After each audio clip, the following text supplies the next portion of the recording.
Assalamualaikum, hai, apa kabar kalian semua? Perkenalkan, saya Dian, staf marketing dari PT Anugerah Wisnu Wicaksana di bagian PIC Pemberkasan. Pada kesempatan kali ini, saya akan coba menjelaskan tentang kelengkapan dokumen yang harus dipersiapkan dalam pemberkasan untuk mengajukan KPR. Pada kesempatan kali ini, saya akan coba mengulas pemberkasan di KPR subsidi. Perlu kalian ketahui, PT Anugerah Wisnu Wicaksana sudah mengeluarkan beberapa produk.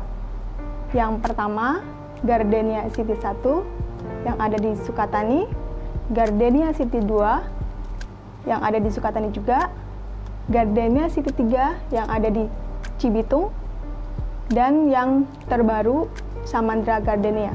Tapi pada kesempatan kali ini saya akan coba mengulas tentang Gardenia City 3.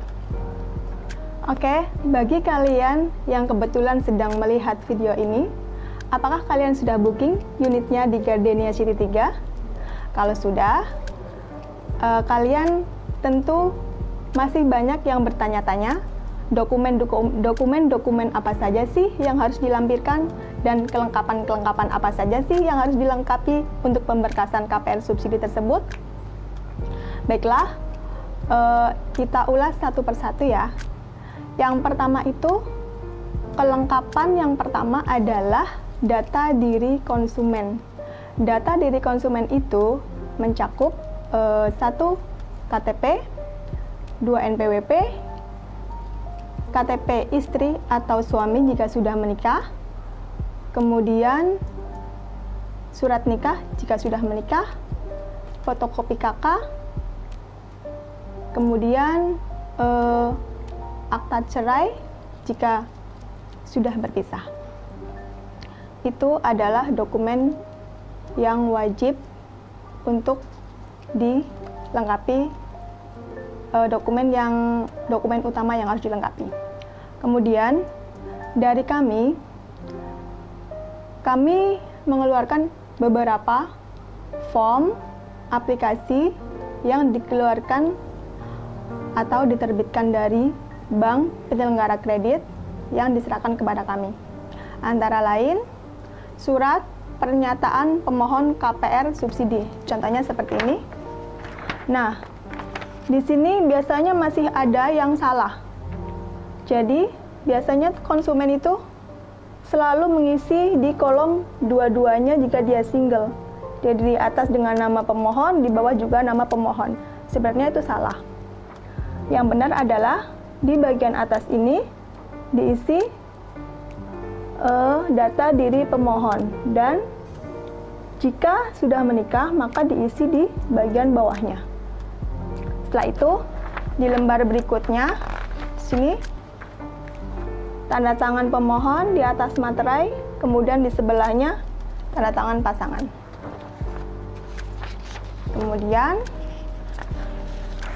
yang kedua adalah surat pernyataan penghasilan. Surat pernyataan penghasilan ini ada 2 versi, yaitu untuk karyawan atau pegawai dan untuk yang penghasilan tidak tetap atau wira swasta. Untuk penghasilan tetap atau karyawan dan pegawai itu nanti diisi sesuai dengan data diri pemohon, kemudian tanda tangan di atas materai, kemudian di sini ada stempel perusahaan dan tanda tangan atasan. Kemudian untuk surat penghasilan tidak tetap itu sama ya, sama diisi oleh pemohon, data diri pemohon di sini, kemudian tanda tangan di atas materai, kemudian di sini ada stempel kelurahan dan tanda tangan lurah. Nah, bukan itu saja untuk penghasilan yang tidak tetap. Kalian juga harus mengajukan surat keterangan usaha ke kelurahan setempat. Kemudian selanjutnya, surat pernyataan tidak memiliki rumah. Nah, ini wajib ya. Ini wajib untuk setiap pembelian unit subsidi itu wajib wajib minta surat pernyataan tidak memiliki rumah ke kelurahan masing-masing sesuai KTP kalian. Di sini juga sama, diisi data diri kalian atau pemohon, kemudian materai, tanda tangan di atasnya, kemudian di sini juga sama. Di sini juga sama, tanda tangan lurah dan stempel kelurahan. Oh ya, untuk kali ini pemerintah sedang melaksanakan program SSB, yaitu di mana bedanya antara FLPP dan SSB itu ada di surat pernyataan tidak bekerja. Itu di program SSB itu wajib menyertakan surat pernyataan tidak bekerja untuk pasangan yang tidak bekerja. Misalnya pemohonnya suami, nah pasangannya di rumah sebagai ibu rumah tangga atau mengurus rumah tangga, wajib mengisi ini. Ini namanya surat pernyataan tidak bekerja. Ini diisi oleh pasangan atau istri. Sini data istri, kemudian istri tanda tangan di atas materai, kemudian tanda tangan lurah dan stempel kelurahan. Kemudian untuk konsumen yang baru memiliki NPWP itu wajib menyertakan surat pernyataan penyerahan SPT. Beda ya antara yang baru mempunyai NPWP dan sudah memiliki NPWP lama. Biasanya kalau sudah memiliki NPWP lama itu akan dipotong pajak penghasilan oleh perusahaan. Nah, biasanya kalau mereka mempunyai NPWP baru itu keluarnya dari pajak itu bukan SPT PPh 21 tapi surat keterangan terdaftar pajak, karena mereka belum pernah membayar pajak dan harus melampirkan yang namanya surat pernyataan penyerahan SPT. Ini sama ya, ini juga diisi oleh pemohon masing-masing, kemudian materai dan tanda tangan di atasnya. Ini sebenarnya pernyataan dari debitur itu sendiri bahwa penghasilan yang mereka terima itu tidak melebihi dari penghasilan kelompok sasaran KPR Sejahtera.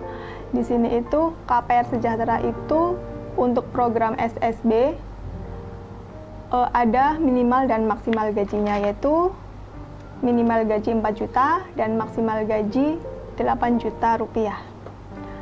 Kemudian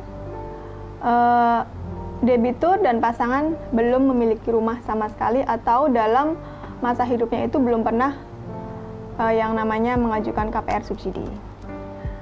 Kemudian debitur itu sudah paham jika menerima subsidi itu mereka harus bagaimana, yaitu otomatis mereka harus lancar angsuran dong, harus langsung lancar angsuran biar BI checking mereka itu bersih. Kemudian syarat untuk KPR subsidi itu harus ditempati oleh debitur itu sendiri, jadi tidak boleh dipindah tangankan sebelum waktunya, bukan dipindah tangankan tapi di over credit. Kalau untuk perumahan subsidi itu over credit baru boleh dalam jangka waktu 5 tahun setelah kredit berjalan. Kemudian harus ditempati dan tidak boleh ditempati orang lain. Biasanya itu dari Kemenpara itu akan sidak rumah tersebut ditempati oleh debitur atau tidak, dan tidak boleh disewakan kepada siapapun. Oke, jika semua dokumen tersebut sudah dilengkapi, maka jika sudah ACC atau SP3K, debitur wajib melaksanakan akad kredit dengan ketentuan seperti tadi di atas, yaitu rumah harus ditempati, angsuran harus lancar, dan tidak boleh ada DRBM. Oke, mungkin hanya itu saja yang saya sampaikan. Dan jika kalian ingin lebih banyak mengetahui tentang produk-produk dari PT Anugrah Wisnu Wicaksana, kalian bisa follow di IG, fanpage, atau YouTube di @anugrahwisnuwicaksana. Oke, hanya itu saja. Salam sehat, salam bahagia. Wassalamualaikum warahmatullahi wabarakatuh.